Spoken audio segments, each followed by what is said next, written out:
Broadcasting live from the Business RadioX studios, it's time for Women in Motion. Brought to you by WBEC West. Join forces, succeed together. Now, here's your host.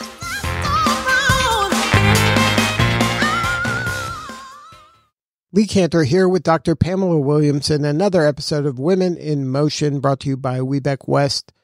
So excited to be talking to the folks we have on today.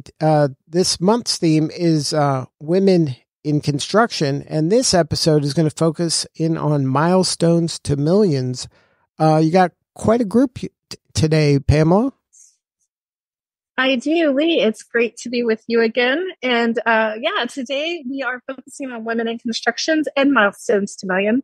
Both of those topics are quandaries, right? Because in the United States today, we have, if you round up, about 800,000 construction companies. And out of those 800,000, only 3% are actually operated and owned by women-owned businesses or women-owned entrepreneurs. And then when you look at milestones to millions, what's even a crazier thought is only 3% of the women-owned businesses in America today make over $1 million in revenue. So I'm excited to have the two women here today that we are speaking with. I'm going to start with Jenny Tanner from Tanner Glass. Can you talk to us a little bit about how you started your business? Hi, Pamela. Thank you for having me. It started out to be a family business. My father, my husband, my brother, and myself started our company in 2000. I had no idea that I would learn to love selling doorknobs and shower doors, but it definitely became something that I fell in love with, and the sales aspect of it and just learning about construction. I own the company by myself today, and I have 65 employees, and I really love what I do still, even at my old age. Thanks, Jenny. Barbara Myrick from B&N Construction, located in Colorado, correct? Correct. In the beautiful Front Range of Colorado Springs. Mm-hmm. So tell us a little bit about how you started your company. I've heard your journey before, which I love. So I'm excited to hear you share it. Well, actually, if it was my family's choice, I wouldn't be doing construction. My father had 6 sons. It was 13 of us. And I was the daughter that stepped up. The 6 brothers couldn't figure it out. So he did horizontal construction, and I wind up starting home renovations in 94. So I tell everyone, before there was a Chip and Joanna Gaines, there was a Barbara and Jay, and we did flat work and foundations. And then in 2000, I ventured into the government sector where I found my niche, and I just love it. And Jenny, I wouldn't say we have old age. I would just say we're just we have a lot of wisdom. How about that? I wouldn't put age with it. And so, love what I do. Love what I do. Me too. Now, Barbara, was yours a family business as well? No, actually, my father worked for the same contractor until the day he died. So you talk about loyalty. He started with asphalt and horizontal construction at 23 and it kept going until he was 72. So it wasn't a family business. He wanted the family to do a business, but it didn't happen the way he wanted. It was a daughter that stepped up and did it. So then in your firm, is your family involved or is it you? It's just me with employees. We have, I currently work in 3 different states: Colorado, St. Louis, Missouri, and Tampa, Florida. Now, Jenny, coming from a family business, was that something that was expected? The kids were supposed to be part of that, and then you just kind of followed along, or was that something you were like, okay, I really enjoy this, I'm going to pursue this? Absolutely not. I am someone that has had 100 jobs in my lifetime. I've been fired from jobs. I've quit jobs. I've started things on my own. And I had no idea that I would do this. I was a flight attendant and I lived in Atlanta, Georgia. And I just got tired of opening cans of Coke and thought that after 10 years, if I hadn't met my future husband, by then he wasn't in Atlanta.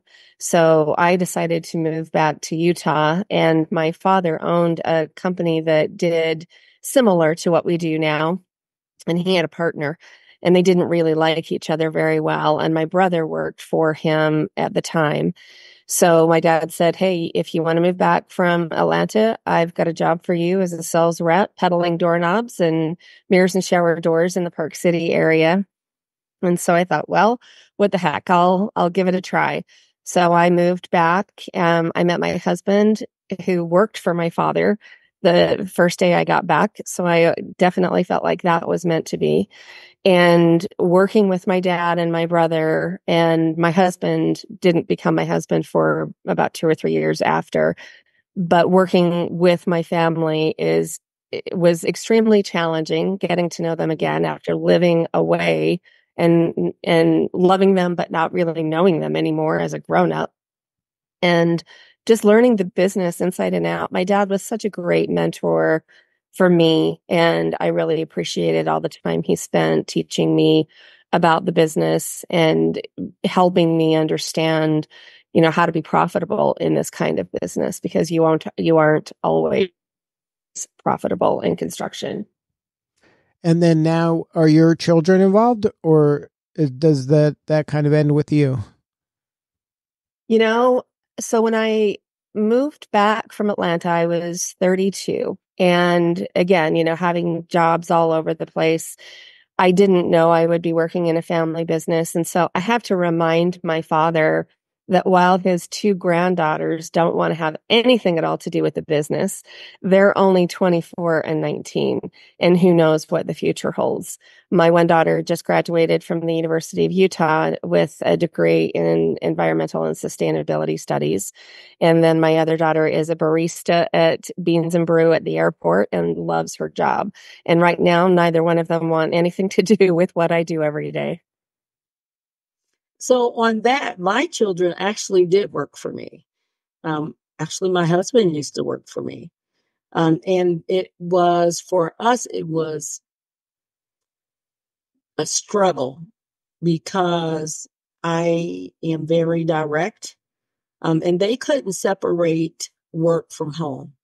And so it was best that none of them worked for me. And so my husband and I started a business together, and then I seen beyond what we could be.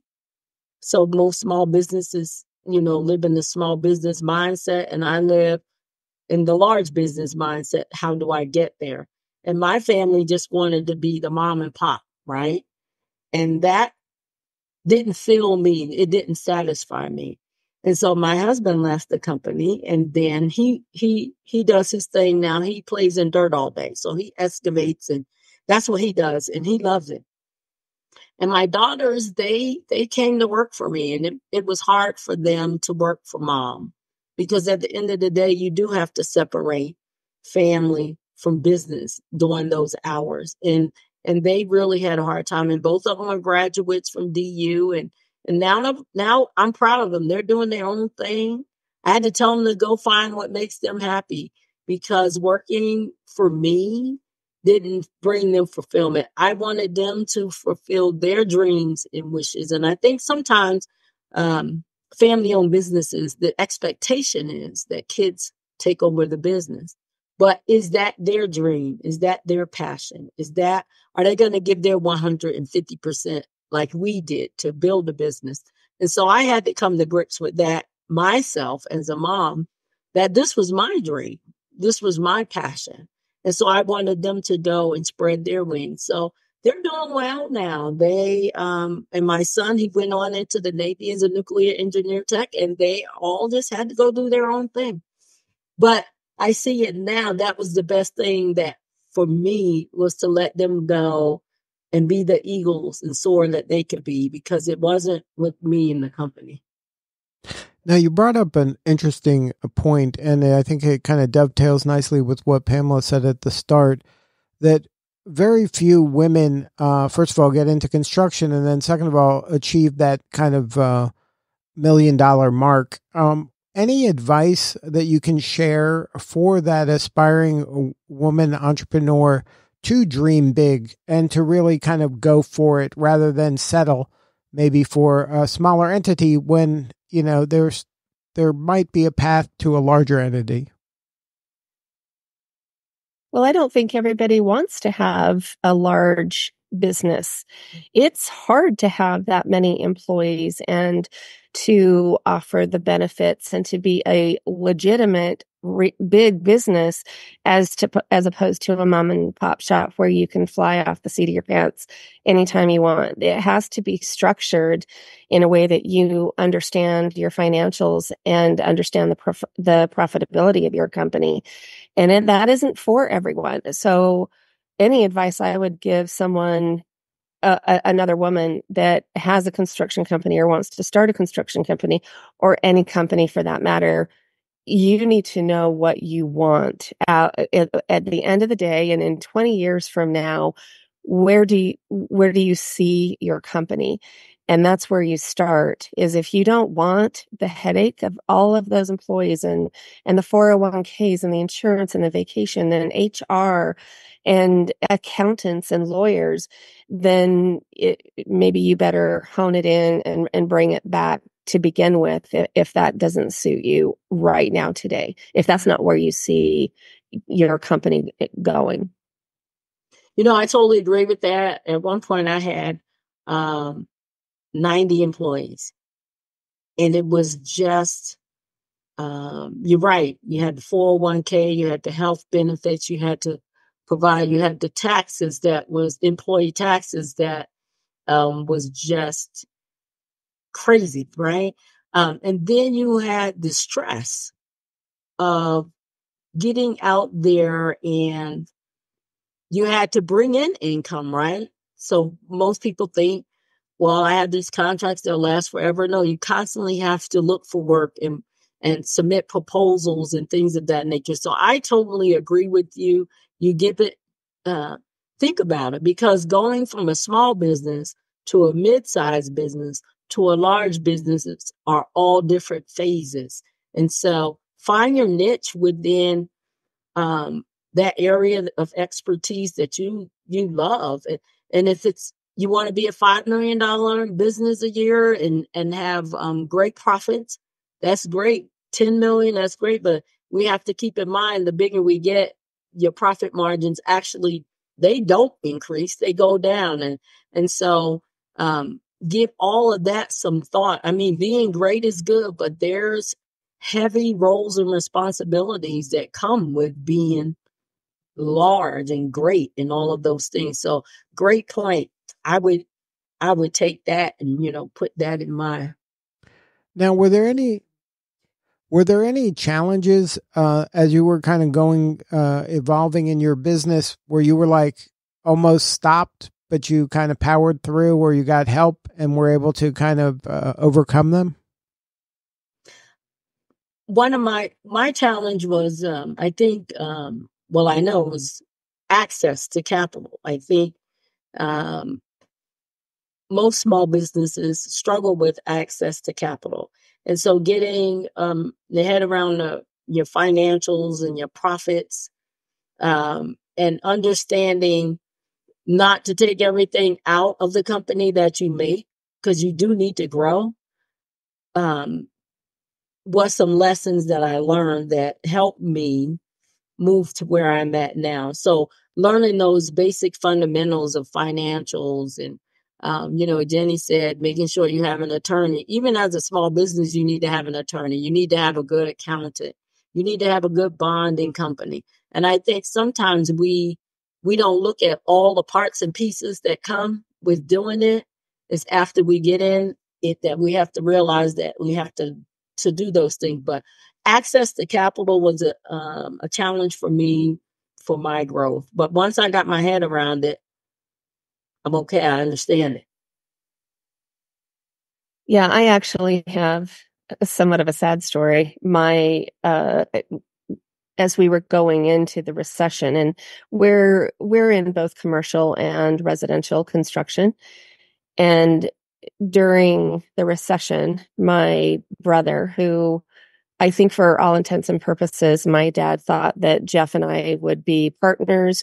We would buy him out. He and my mom would go live on a boat in the Caribbean one day. He had this, great vision for himself. But my brother ended up getting sick and passing away in 2011. And we were thick in the recession at that time. We could start seeing ourselves coming out of it a little bit. But me having to lay people off and deal with the death of my brother, and my father saying, I don't want to have anything to do with this business anymore. It's too painful for me now that he's gone. And my hopes and dreams are now gone because my goal was for the two of you to go out and make your dreams come true with this business. So getting through the recession, having my dad leave, having my brother pass, and being by myself, we all had our different roles. And then being by myself and having to pick up every single one of those roles was really difficult for me.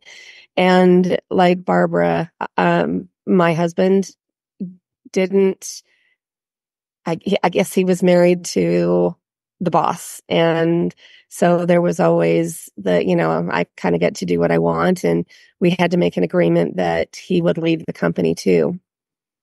So going through that by myself and then having to prove that I was going to make this business get back onto its feet, and having people from a distance, having customers, having manufacturers watch from 30,000 feet to see if I'd be able to bring it back was really challenging. I think when you're going through it, you don't realize until you've come out of it how painful it actually was.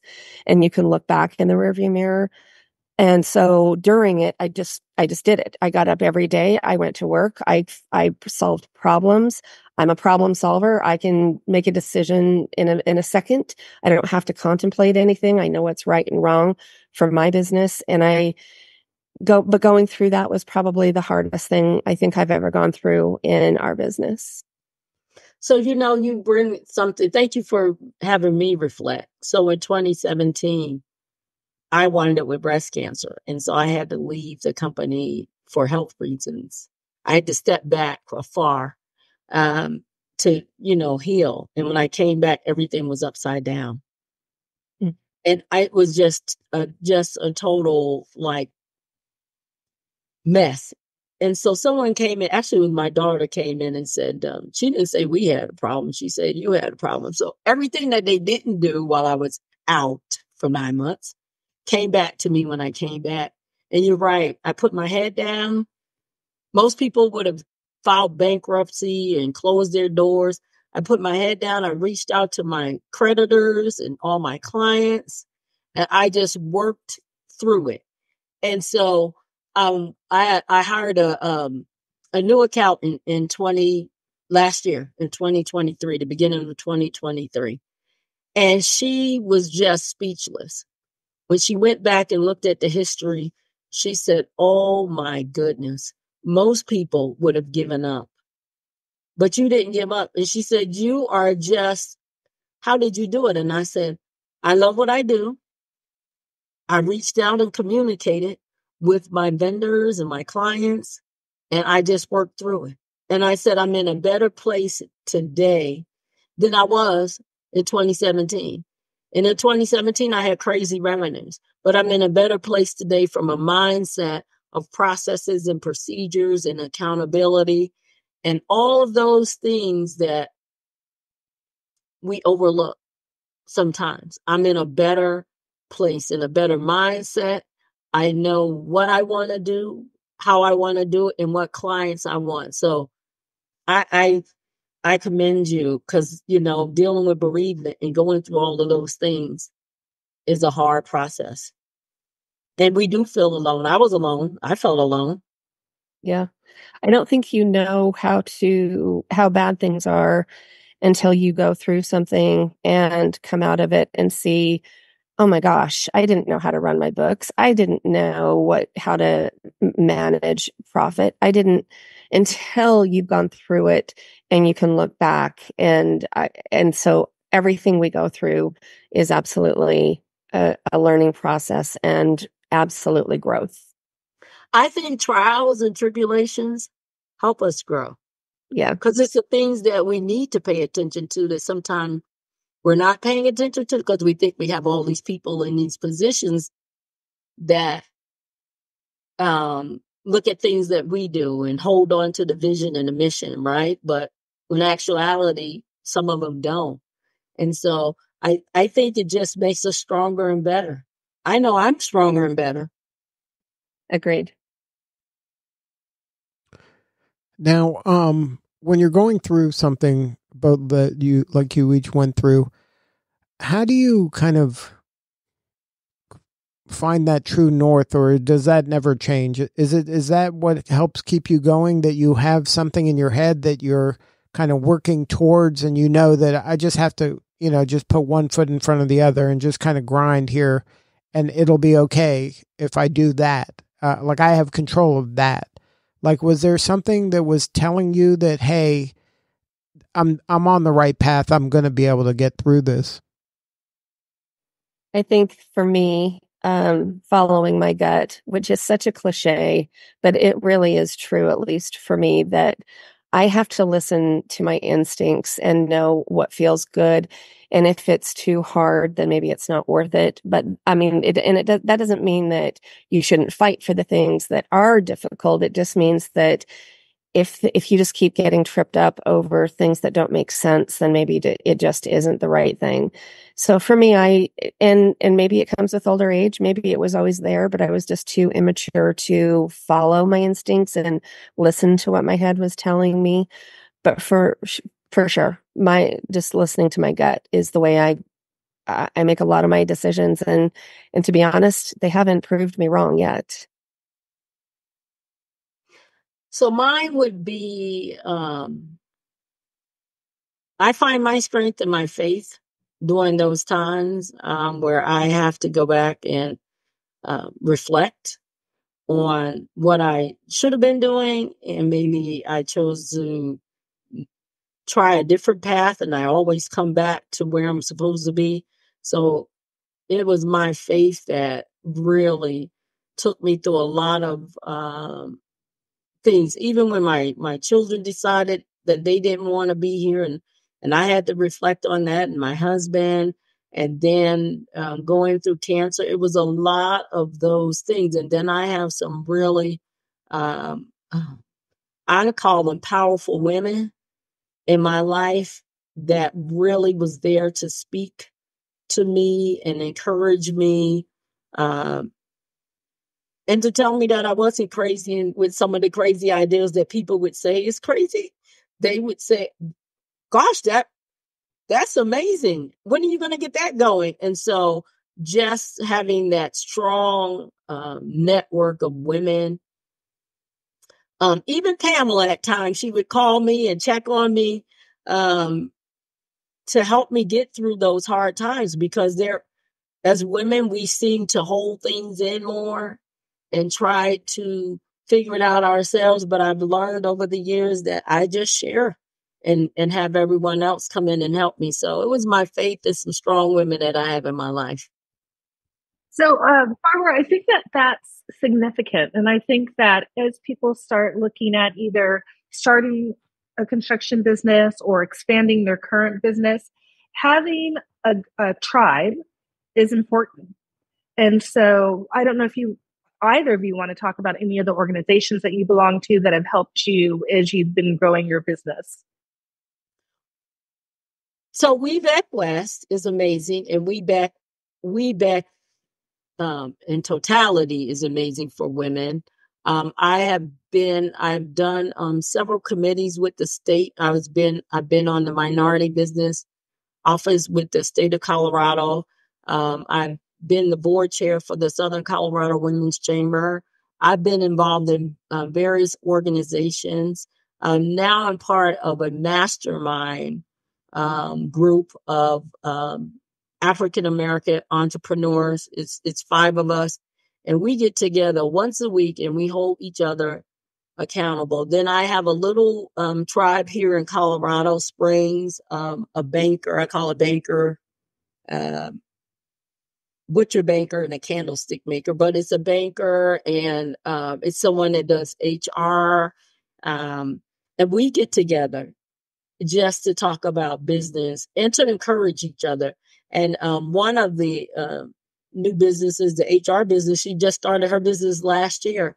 And we have conversations. So I have surrounded, it's important. It's important for us to be a part of community and organizations, but it's important for us to have those network groups and those women that we lift each other up and help each other out and encourage each other and speak the truth. When somebody's like off the rail, bring them back in and say, I just think that's a little bit far out. You know, you need to come back. And I think holding each other accountable is important. We need to hold each other accountable. Men hold each other accountable. And I don't know why we find it, we have a hard time doing that as women. Jenny, any groups for you that are important? Yes. So I was in the Goldman Sachs 10,000 Small Business Program back in 2012. And I too have a couple of different tribes. We call ourselves the Power Egos. And there's a lady that owns a vanilla company. She imports vanilla from Mexico, a garage door owned company, and an IT company. And we were all in Goldman Sachs together. And we go to lunch once a month, once a quarter, just to be able to share business advice and become friends and things that are going on in our lives. I'm also a mentor for up at the University of Utah. It's called Women Who Succeed. And in this group of other women who are mentors, these are some extremely accomplished women. And I get very intimidated by a lot of their accomplishments. But we mentee 3 either college age or high school young women. There's a program that we go through with them every month. We have events, we have community service projects that we do. And it's really nice to be able to help a young woman that wants to be an architect, or maybe she wants to be a doctor, whatever these women want to do. We're there for an entire year to assist them. I also was part of a program. I still am. It's called Professional Women in Building, and the acronym PWB. It is a national organization it's a charter of the NAHB, National Association of Home Builders. And we built the first house in the nation built by all women. It was in 2020 and 2021. We sold the home. We made $470,000 in profits, and we're giving that money back in scholarships to young women to help them get into the construction industry, since there are only 3% of women that work, at least in the state of Utah. And so wanting women to get into the trades, teaching them how to run a business for themselves, not only working in construction, but then taking it a step further and teaching them how to manage a business as well.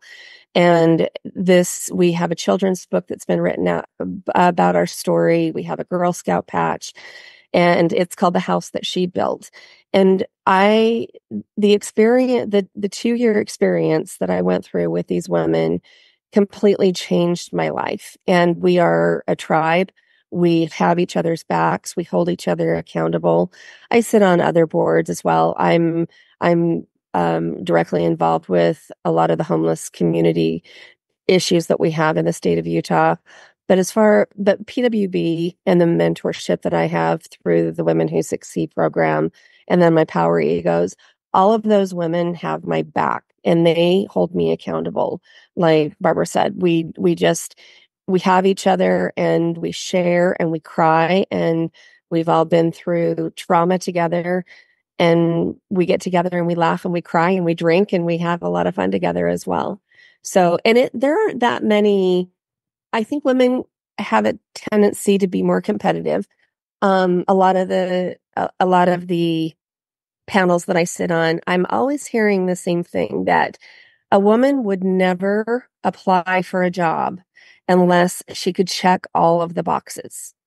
A man applies for a job without checking any of the boxes and said, hey, if I get it, I get it. If I don't, I don't. Who cares? Where women feel the need that they have to be perfect and they have to check all those boxes. And I don't think there are a lot of women that own really successful businesses, let alone in construction, who have someone that is going through the same pains that they go through, talking about employees and do I keep this guy? And, do I go from an IRA to a 401k? And just a lot of the really intense conversations. There are just not a lot of women out there that are able to share in the experiences that we're going through. Mm-hmm. Now, is the construction industry your father's and grandfather's construction industry, or is it slowly changing?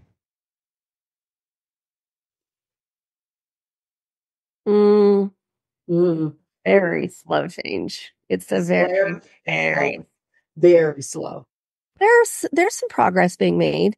When we were building the house that she built, we had a lot of naysayers and men assuming that we weren't going to be able to finish the home. The company that we bought the land from had clauses in our contract in about 20 different places that if we have to take the house back and finish it for you, and we just didn't get a lot of confidence from people that we'd be able to finish it. And I do think that things are changing. I think social media has been a huge asset to women working in construction because there are so many women, the tiny plumber girl and who came out and helped us, and the drywall chicks out of Montana. And there are so many women now on social media in the trades that it's definitely starting to snowball, and women are wanting and knowing that these things that they love doing, whether it's woodworking, whether it's welding, can actually become a career instead of a hobby. So I think it is starting to gain momentum, but at a snail's pace, unfortunately. Are you? I think. Go ahead, Barbara. I think it is a slow pace, but I think what holds a lot of women back is getting access to things that they need to be successful. That the business isn't passed on; that they have to figure out how to buy equipment, figure out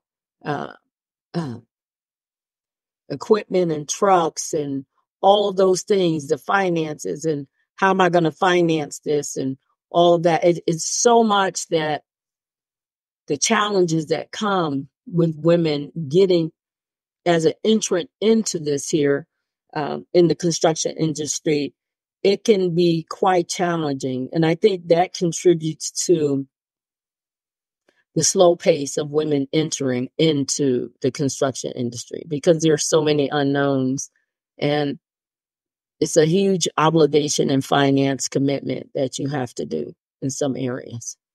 And the perception is it's laborious. And so you're out in the field getting dirty and you're freezing or you're sweating. And a lot of women think that's not for me, but it doesn't have to be like that.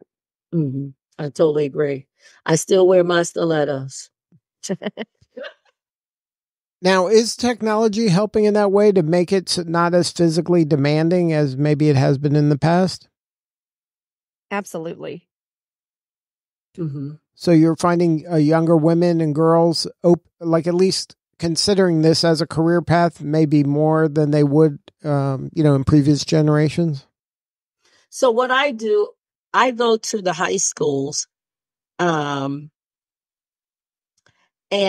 because most people have the perception, so 80% of construction jobs are by white males in the industry, 80%. So I go into the high schools of I go to the underprivileged schools here in Colorado Springs, and I've created a list of just about every position outside of vendor sales that's in the construction industry, the trades, and how you can start out as an apprentice. And it has changed some young ladies' mind, even young ladies that wanted to be architects, right? Okay, I can get into electrical engineering. I can get into mechanical engineering. And it's changing their minds on honing in on a specific area in college that they want, even if they want to go to school for construction management or just starting out as an apprentice. And what I've done is showed them the dollar value that comes with it. And if you start as a laborer, and what you can wind up being the president of a company, of that same company, if you stay and stick with it. So I have brought that added value within the community to change the mindsets of little girls that do like to use a hammer and a screwdriver, that does love front loaders and skid loaders and want to be a heavy equipment operator, but all they see is men doing it. So getting their mindset changing on how do I venture out into that trade or into that industry. It's not a conversation that parents sit down and have with their daughters at the dinner table. And that's one of the things we're trying in the PWB that we're trying to change, is just bringing awareness that women belong in construction. If they want to do this, they are completely capable of doing it. And high school guidance counselors need to be taught to have those conversations. And it actually really does start in second and third grade. And we go in and we read the book, that the house that she built, and we talk to little kids about how, you know, their moms or their sisters or they can work in construction if they want to. And they just are jaw dropped thinking, yeah, but my dad is the one that does that. Not my mom. My mom stays home with me. And so changing that perception at a really early age is important if we're going to get more women into construction, and let them know that you don't have to put a 50-pound bag or a 100-pound bag of concrete on your back and walk it up to a house and put it in a wheelbarrow and mix it. That's not the way things work anymore. So the education about the new technology and how things work now, and just advising them and welcoming them in and letting them know that it's here if you want it and you can make good money doing it. And that they don't have to lose their femininity, right? No. You can still wear your stilettos and your dresses, and you can still have your nails done and your hair done, and you can still be who you are and still be successful in this industry. So we don't have to give up our identity to be in a male-dominant industry. We can still be who we are. That's great advice. Now, is there anything you would tell maybe that aspiring woman entrepreneur that's considering the construction industry? Is there some kind of do's and don'ts? Is there a way to kind of get your foot in the door somewhere so that you can kind of get an idea of what it entails and see if it's the right fit for you? Job shadow for sure. Mm-hmm. I mean, reach out to whatever interests you, whether it's a trade, being an engineer, working in HVAC, a plumber, or selling doorknobs, or if you really want the hands-on experience of being a framer and doing the woodwork, figuring out what you enjoy doing and job shadowing as much as you can. There are so many people that would welcome that and just drive around with you, do whatever. But then I do, now that I've been doing this for over 30 years, I do think having a good business sense, it helps you get off on the right foot. And so understanding what a balance sheet looks like and a profit and loss looks like, and understanding what the differences between them and what they actually mean is important, so that you know you're going in the right direction. And job costing, and you have to do what you love, but you're only going to do what you love as long as you're making money at it. So it's important that you learn the business aspect of it too, or at least you're hiring the right people that can do that for you. Mm-hmm. I totally agree with that. And in asking seek out a mentor and a coach, right? Just, and I wish when I first started that I had a mentor, because it was the lessons, I had some hard lessons learned. But I've learned so much that I share now. The pitfalls. You don't want to do this. You definitely don't want to do this, but seek out a mentor, um, and a coach to help you get through those things. And there's so many resources out there, and you just have to be dedicated to following up and attending and going. And I remember when I started my business, I was in Denver every day for a class. Every day, every time something came up. I know. So you're saying, when did she do business? It was in the evening, because I had to go to those classes during the day to get the knowledge, to meet the people, and to find mentors and those that encourage me. Right. And so I would encourage people, new women that are thinking about getting into this industry, find a mentor or coach or both, and then attend those classes. You'll have to give up a lot in the beginning, but it's worth it in the end when you can sit back and look and say, I had something to do with this. I impacted my community. I provided jobs for people, and things of that nature. I sent some kids to school, right? I helped in my community with your organization that you're with mentoring. So I think, all of those things just are so, important for new entrepreneurs to do. Now, Barbara, in your business, B&M Construction, can you share that maybe your ideal client and what's the pain they're having where you're the perfect fit for them? My ideal client is one that communicates very well. As I'm a good communicator, I want an ideal client to be a good communicator. Even when I have pitfalls and I'm doing something wrong, I want them to be able to come and say, you need to fix this. Their pain points and what makes me the best contractor for them is me being a good listener and not saying that I can do everything, but I have resources to help them be successful. So your clients want to be successful. And so my goal is to help make them successful, whether it is a quirky project that no one understands. Because I've had them where they didn't even understand the project. I didn't understand the project, but I brought in the experts to help solve the problem. And so I want to be that problem solver for them. I want to hear their ups and downs, right? And what makes them frustrated with other contractors.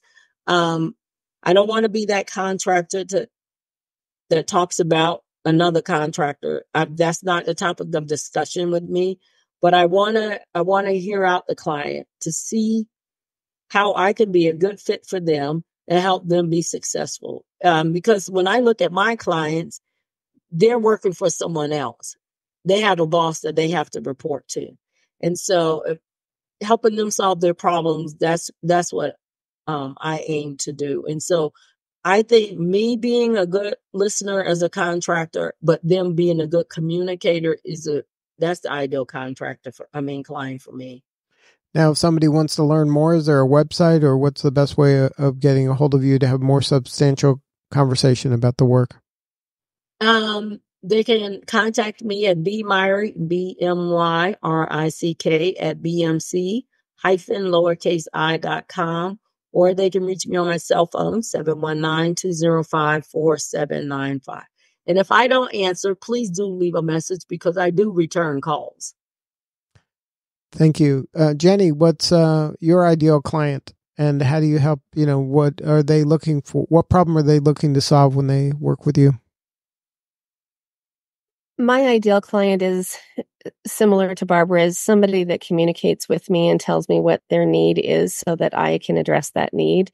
I too appreciate honest feedback, and I want to be able to give honest feedback and not have them think that I'm being difficult. I want to have honest conversations about your schedule isn't working. And I love now in the technology world that we live in that a lot of my contractors have their schedules. Everything is web-based. So there's no, it's ready, come out now, and you come out now to put mirrors in a house that hasn't even been sheetrocked. And that's happened before. Those things happen in construction all the time. It's not a perfect industry.